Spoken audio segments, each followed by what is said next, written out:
People with very high expectations have very low resilience. And unfortunately, resilience matters in success. I don't know how to teach it to you except for I hope suffering happens to you. Learn to embrace failure. We've been taught all of our lives to not be a failure. So why am I standing here wishing you embrace failing? Avoiding failure is not the same as achieving success. In fact, finding failure is a discovery of sorts. It's a discovery of yet another way how not to do something. Failure is often on the path to success. It was for NVIDIA. NVIDIA failed from the very beginning. We found fame early on as a failed startup that was surely to go out of business. And the fundamental technology we founded the company on was a rendering technology called forward texture mapping. It doesn't matter what it stands for, it doesn't matter what it means. Well, our approach was flawed. Inverse, which is the exact opposite, rather than forward, was the better solution. We were just wrong. After 2 years and millions of dollars later, we had to change our course. We failed. Now, how could anything good come from being completely wrong, from being a complete failure?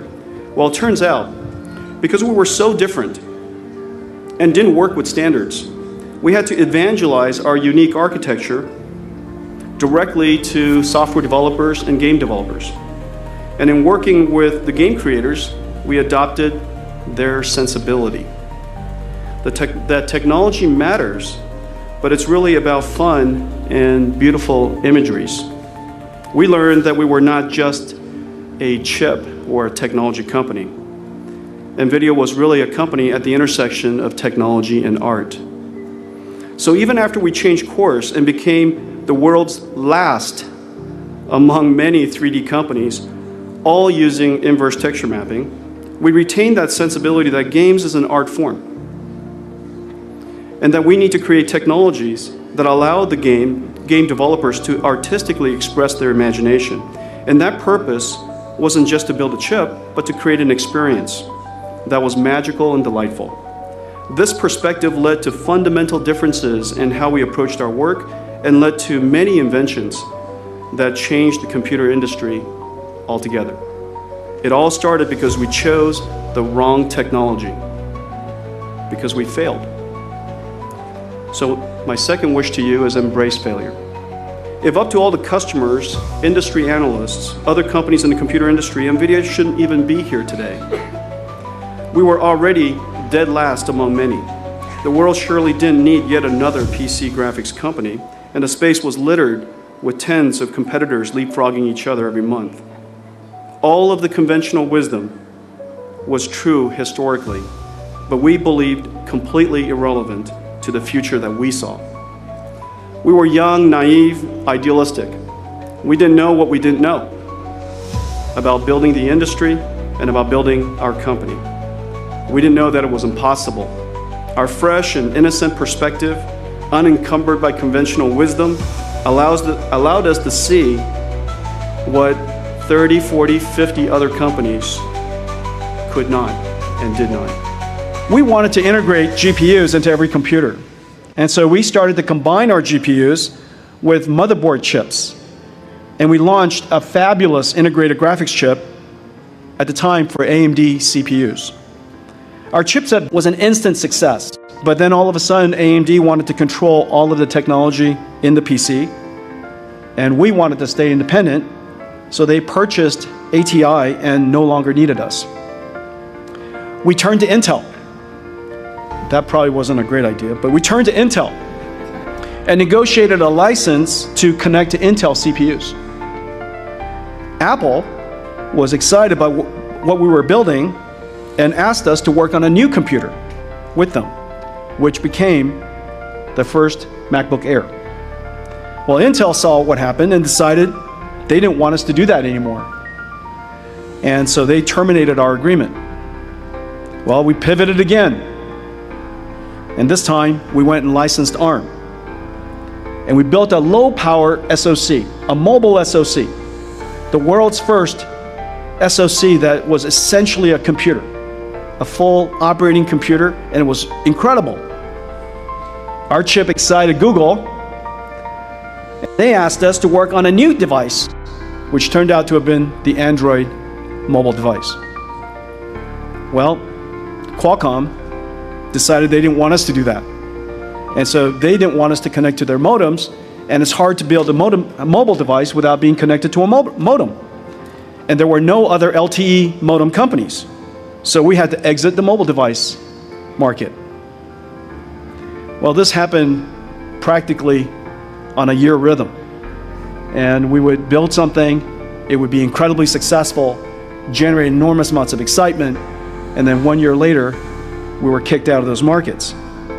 Well, with no more markets to turn to, we decided to build something where we are sure there are no customers.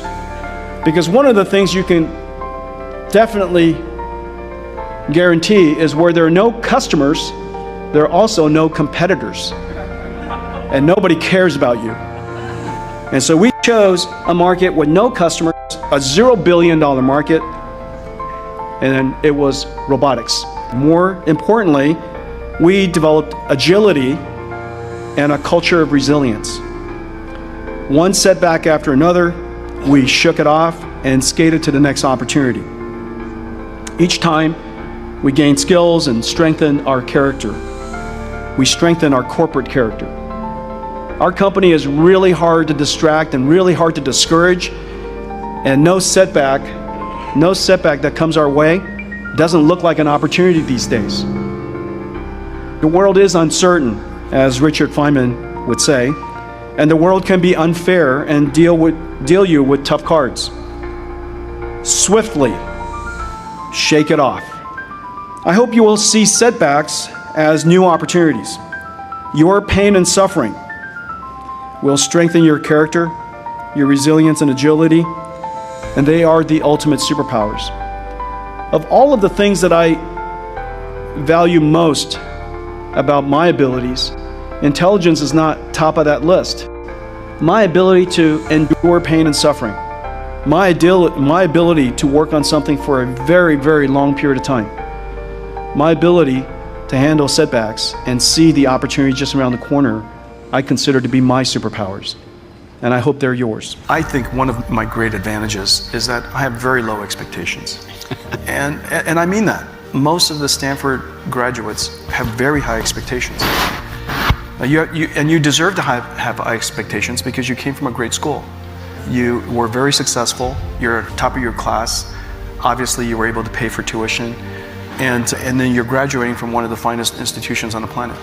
You're surrounded by other kids that are just incredible. You naturally have very high expectations. People with very high expectations have very low resilience. And unfortunately, resilience matters in success. I don't know how to teach it to you except for I hope suffering happens to you. And I was fortunate that I grew up with my parents providing a condition for us to be successful on the one hand, but there were plenty of opportunities for setbacks and suffering, and to this day I use the phrase pain and suffering inside our company with great glee. And the reason, and I mean that, boy, this is going to cause a lot of pain and suffering. And I mean that in a happy way, because you want to train, you want to refine the character of your company. You want greatness out of them. And greatness is not intelligence. Greatness comes from character. And character isn't formed out of smart people. It's formed out of people who suffered. And so that's it. And so if I could wish upon you, I don't know how to do it. For all of you Stanford students, I wish upon you ample doses of pain and suffering.